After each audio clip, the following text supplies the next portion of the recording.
Welcome everyone to episode 85 of the Gully Blanchard podcast. My name is Ryan, coming to you from the great state of California, live and direct on a recorded podcast this Sunday afternoon.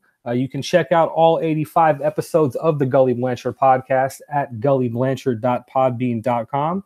We are also on iTunes, Spotify, Google Play, Stitcher. Anywhere you get podcasts is where we're going to be, just by searching Gully Blanchard. So subscribe to the podcast. We usually try to put out new episodes once a week. They're also available at nocoastbias.com, where you can also check out some of the wrestling writing that I've taken place in writing, help put on the site for quite a while now. If you want to check out anything that I write about the Sacramento Kings, that is available. That's my hometown basketball team. That is available at aroyalpain.com. Last week, I spoke to the site expert at aroyalpain.com, Rafi Wong. We had a really good conversation about growing up Sacramento Kings fans, where we're at now, what we expect in the future, and just sort of enjoying being a basketball fan with low expectations. And then we get 82 games a year, so we try to make the most of them. That will be also available by searching Gully Blanchard in any podcast avenue you get. This used to be a one-man podcast. I brought two of my friends in. We had a three-person podcast going for a while.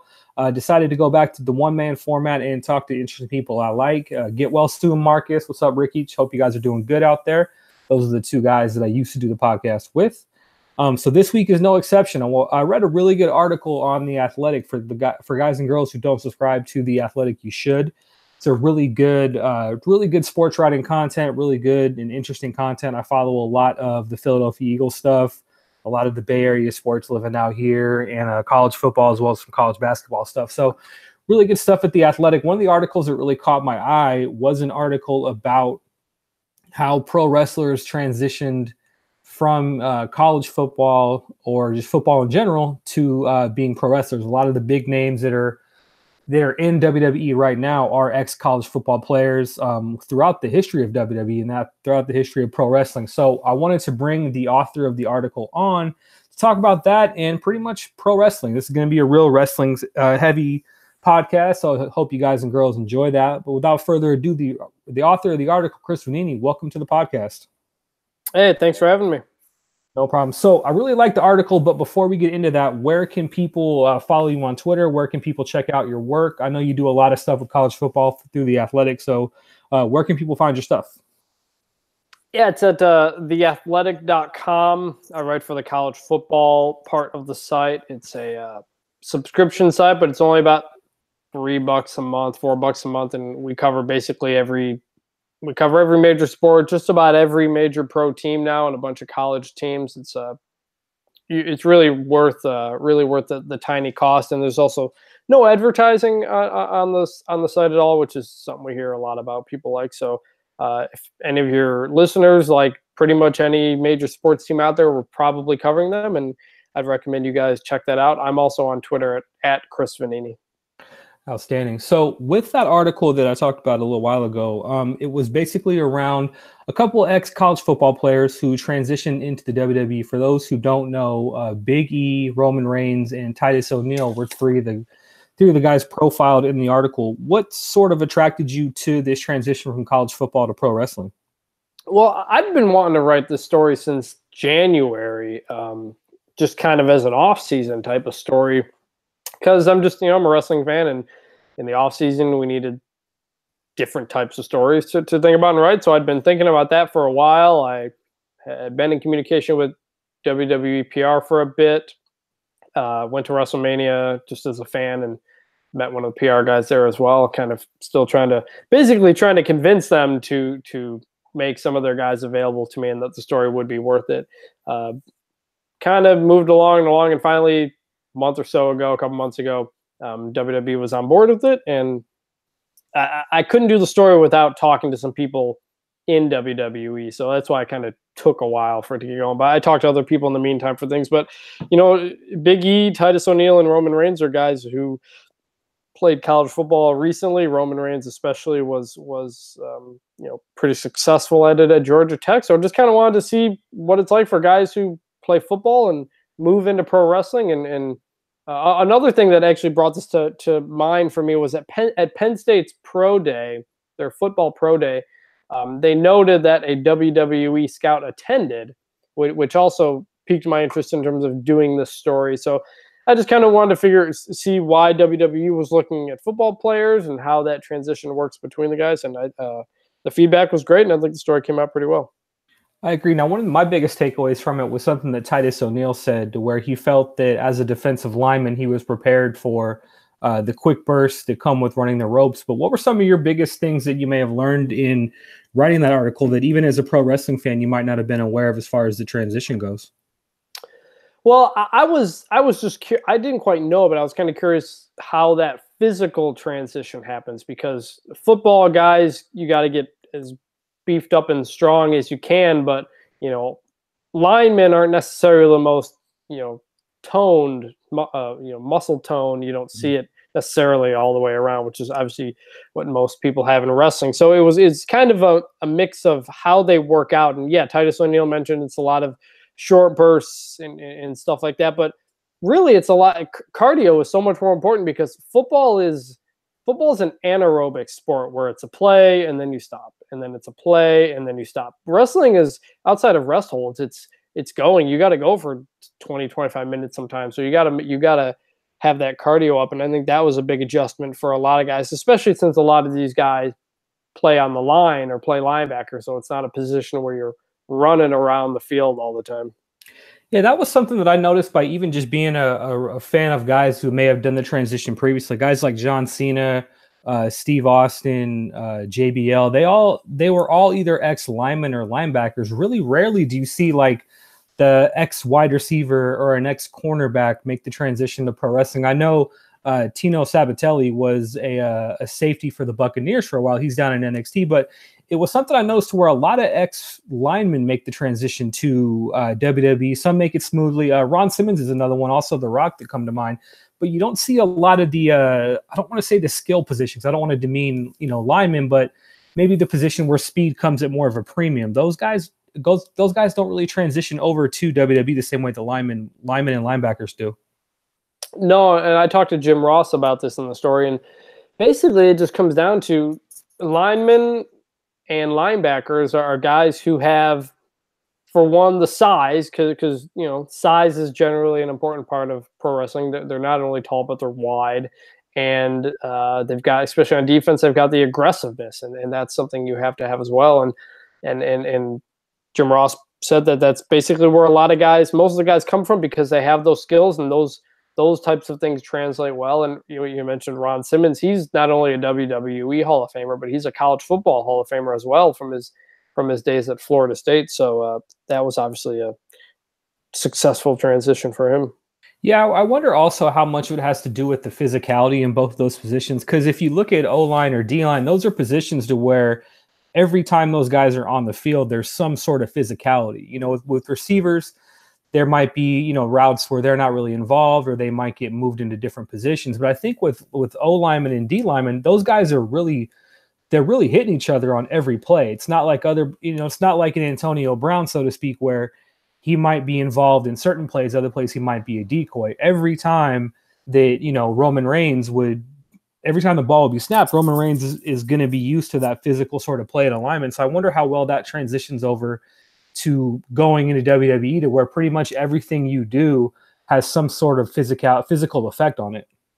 Yeah, I mean, they're guys who know how to give hits and know how to take hits. And actually, Big E told me that one of the hardest transitions he made was actually one of the hardest transitions for him was he was too stiff. He was hitting guys too hard, and it was an adjustment for him to know how to pull his punches and not, deliver a wrestling punch and not a real punch, because he's used to being so physical, and he's used to hitting guys, and you got to look like you're hitting a guy without fully hitting him. And that was something that Big E had to work on.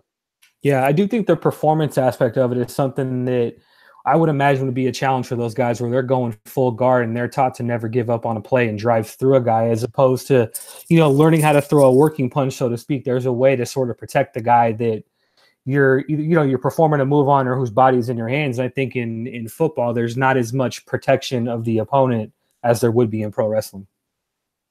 No, I mean, in football, they have pads, but you're actually hitting them as hard as you can and driving them to the ground or tackling someone or lowering your head and hitting somebody. So it's Big E told me that wrestling. Big E had a lot of injuries in college. He tore both ACLs. He had a torn pec, and then I think he had a broken kneecap, which basically ended his football career. And wrestling has been a lot easier on his body than football was, is what he told me. And that is interesting, but I want to back it up a little bit, Chris. So how exactly did you become a pro wrestling fan? Like, what were some of your earliest memories of watching wrestling as a kid or as an adult, or what are some of the early memories you have?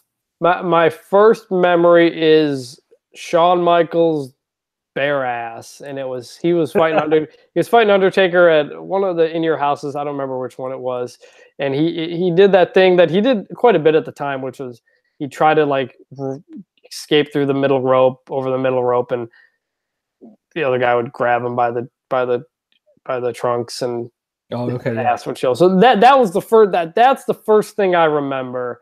That match, I started to get into it around then, which was late '97. I remember the first Hell in a Cell match, Kane's debut. Right around there was when I started. I was 7 or 8 at the time.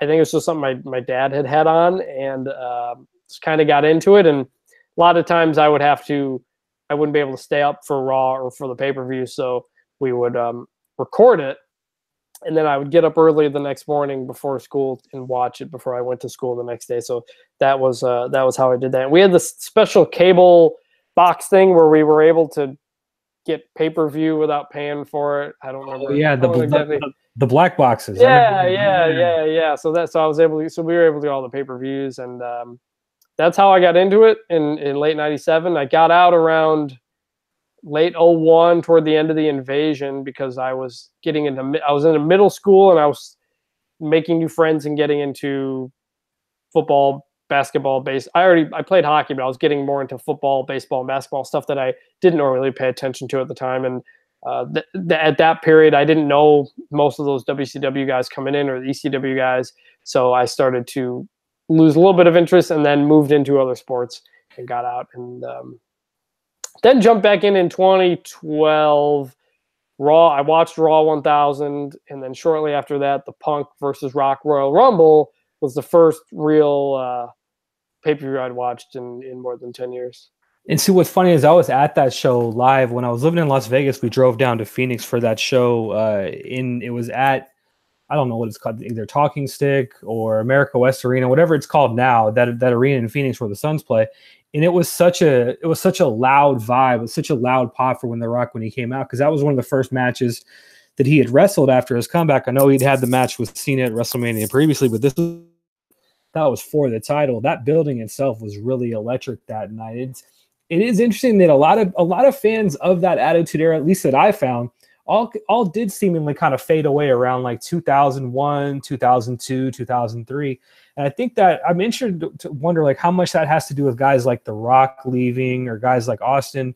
Because by the end of the invasion, Austin was kind of on his last legs. The Rock was transitioning to Hollywood. So there's that like 2002 to 2005 time where a lot of wrestling fans did dip out. But I'm always interested in what brings them back. And I agree. I actually thought Rock and Punk was a really good feud for Punk. I personally wish it would have went the other way, just because I saw a little bit more value in Punk retaining the title and doing something at WrestleMania. But I totally understood Rock coming back as hot as he was. He was someone that could have benefited from having that title going into WrestleMania 29.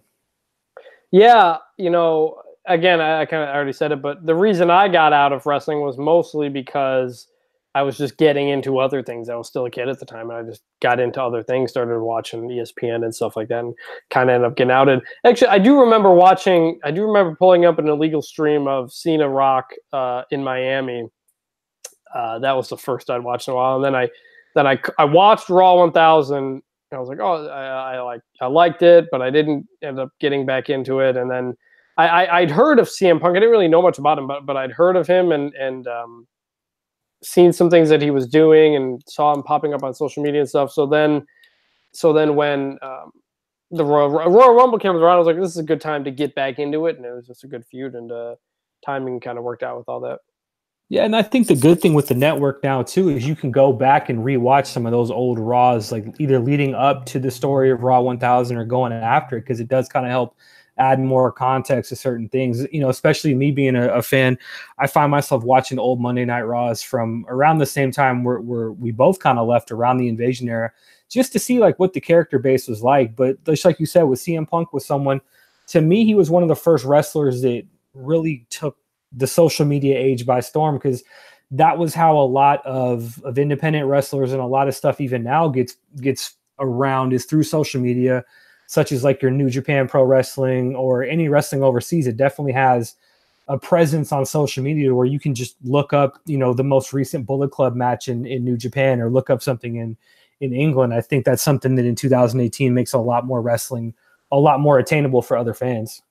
Oh, for sure. I've just now started to get into being the elite, and I'm caught throughout most of it. I watched the recent ones, and then I went back to the beginning to watch them. So I got into that right after All In, and seeing all the reaction to that, I figured, okay, maybe I should kind of take a look at this. So I've been starting to get into that more and more. And WWE was really, I think, ahead of the game with the network. I think that's eventually where all pro sports are going to end up, and WWE basically, you know, making sure it owns all its own intellectual property, and that to have a online streaming is, I think, just so smart. And I love just, again, how, like you said, how much they have up there in the library. Periodically, I'll go back and start watching a series of 1998, 1999 Raws to just kind of, especially if I think the current product is not good, I'll just say, instead of watching tonight's Raw, I'll just go back and watch one from 97 and keep that story going. And I enjoy that. So I think wrestling as a whole it's never been a better time to be a wrestling fan. It's never been easier. There's more than ever. It's hard to keep track of all of it, but if there's something you like, it's not hard to find it. Well, that's the thing I think is interesting in 2018, where I think the buffet line has gotten a lot longer as far as different wrestling avenues. For example, like you said, if you might not be interested in the current Raw, you can always go back and watch one from '98. Or if you're not a fan of, you know, whatever WWE might be doing at the time, and any wrestling fan's allowed to not be a fan of the current product. I know there are some hits and misses with what they're doing, but if you're not a fan of that, you can always go online and find out what might be going on in, say, like New Japan or Ring of Honor or Lucha Libre in Mexico. And I think, like you said, it's such a good time to be a pro wrestling fan, because there's so many different avenues that you have if you might not be satisfied with one product. But I remember as a kid watching the Attitude Era as well, it was really either WCW, WWE, or maybe ECW if you got it.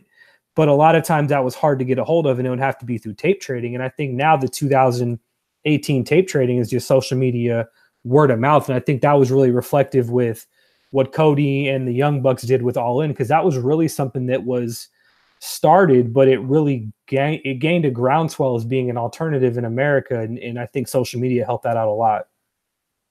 Yeah, I didn't watch much WCW at the time, just because it was on at the same time, and I could only watch one, and I was into WWF, so that's what I did. There were a couple friends who would watch WCW, and I thought it was so weird.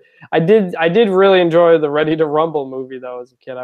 David Arquette movie. Yeah, I like that. I like that movie, but yeah, I mean it's certainly a lot easier now, and it's good for everybody.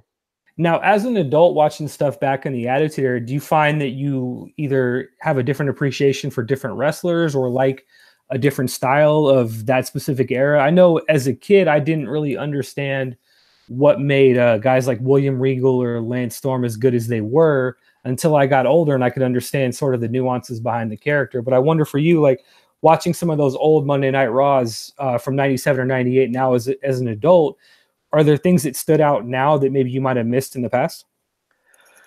Yeah, and those things, like you said, in terms of things you didn't fully appreciate, but there's also the flip side of some, you know, I guess you would just say kind of borderline racist and sexist things they did at the time that I go back and watch and I'm like, oh man, it was not good, and I'm glad that they've cleaned things up to an extent since then. The other thing is, and this is going to sound really weird, but I appreciated what Vince Russo and the writing team did back then. And I know obviously that's not a name that gets much love right now, Russo, but everything when you watch those old Raws, everything mattered.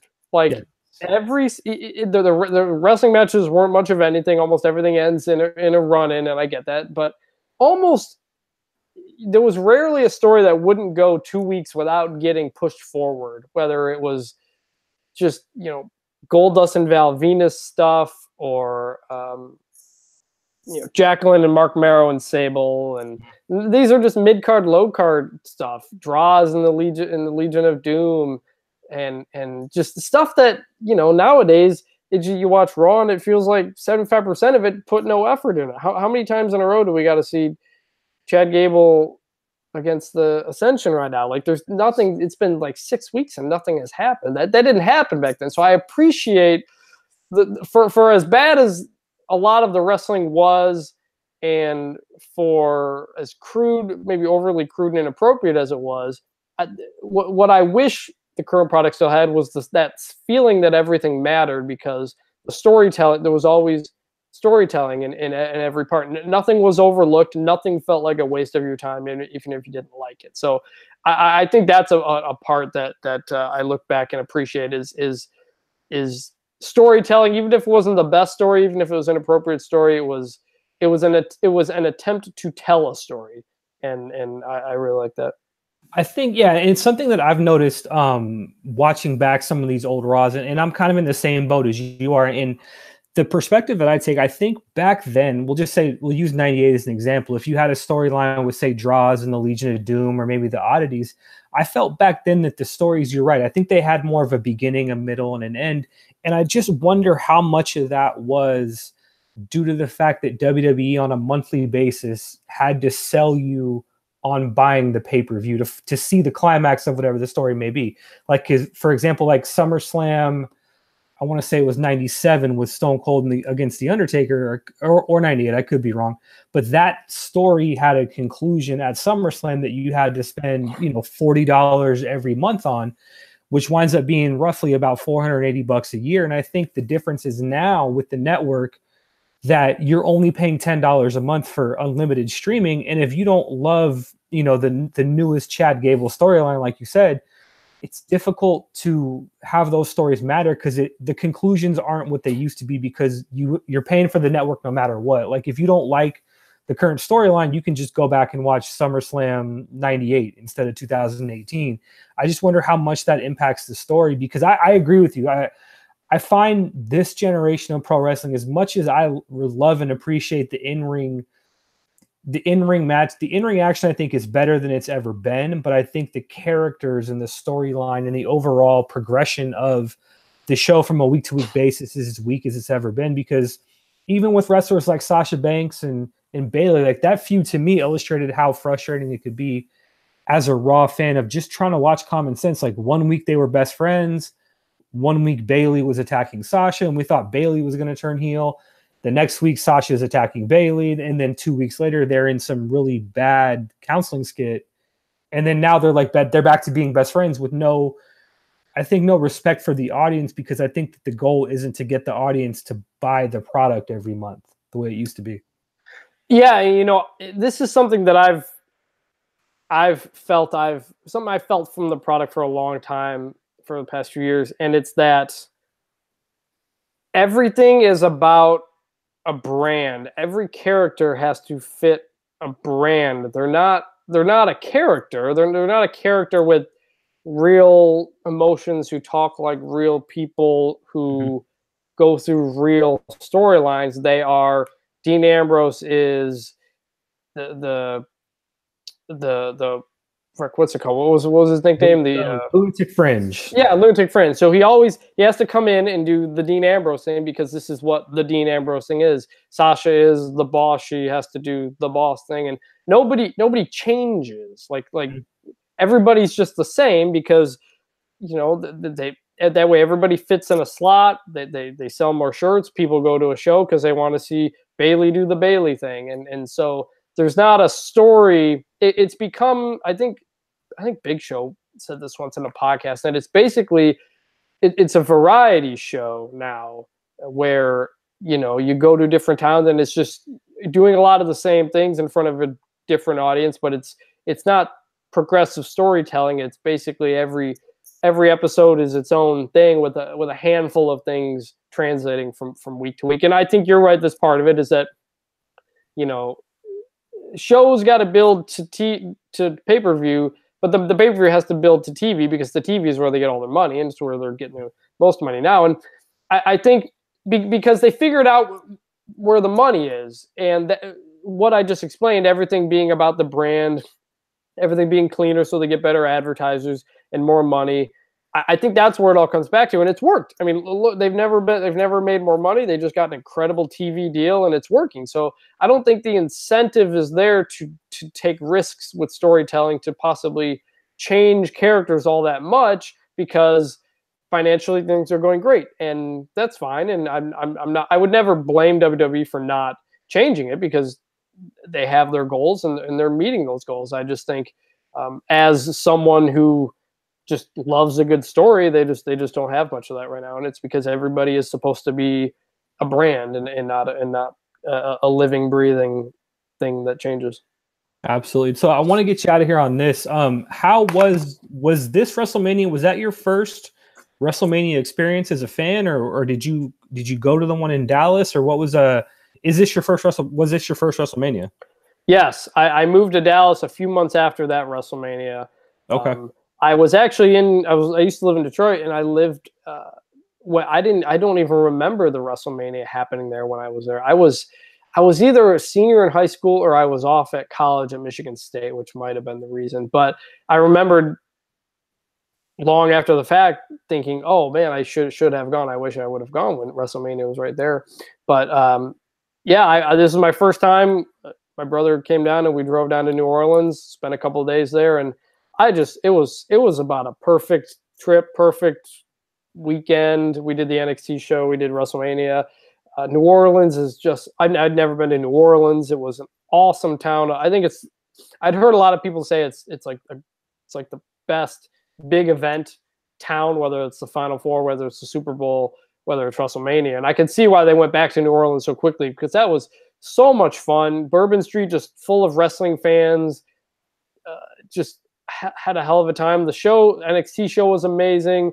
The WrestleMania was great. I don't know how it came across on TV, but there was never a lull in that show. I mean, it's like 7 hours, and I never felt like it was dragging. I know the end got weird, but I thought it was possibly a top 5 Mania up until maybe the end. But I just thought it was a really fun time, and I don't know if I'm going to go again in the future, just because New Orleans is turned out to be like the perfect place for all of this. So I don't know if I would go to New York next year or not to do it, but I had an awesome time at WrestleMania, and if nobody's done it, I would highly recommend you do it one day.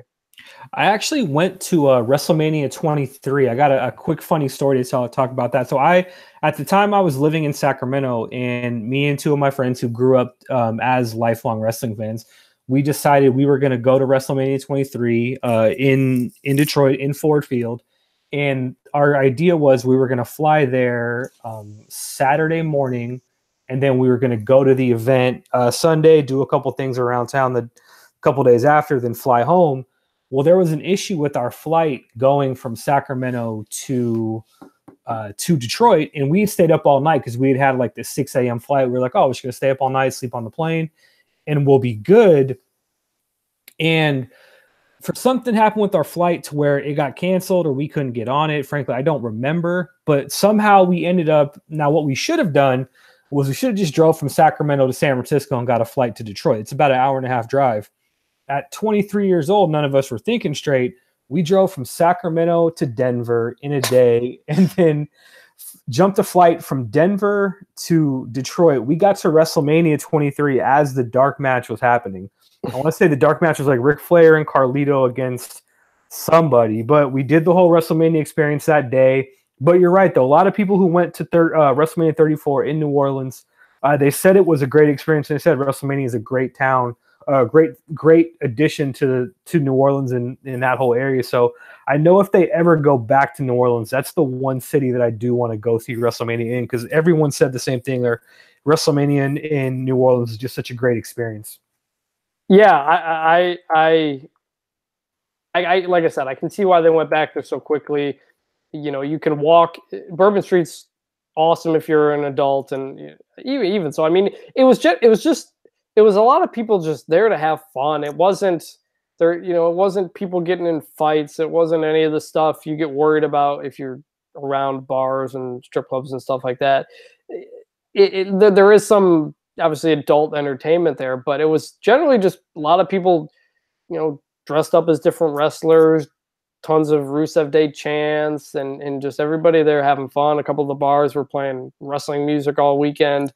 And yeah, like I said, you know, I know some people in New York, and I've thought about possibly going to WrestleMania and trying to stay with them, but I just had such a great time in New Orleans that I think it'd be hard for anything else to match it. So next time they're in New Orleans, I again recommend anybody else go, because it's a great mix of just a party atmosphere, and then you get the wrestling too. Absolutely. So I want to get you out here on one last question. What was the last thing you watched on WWE Network?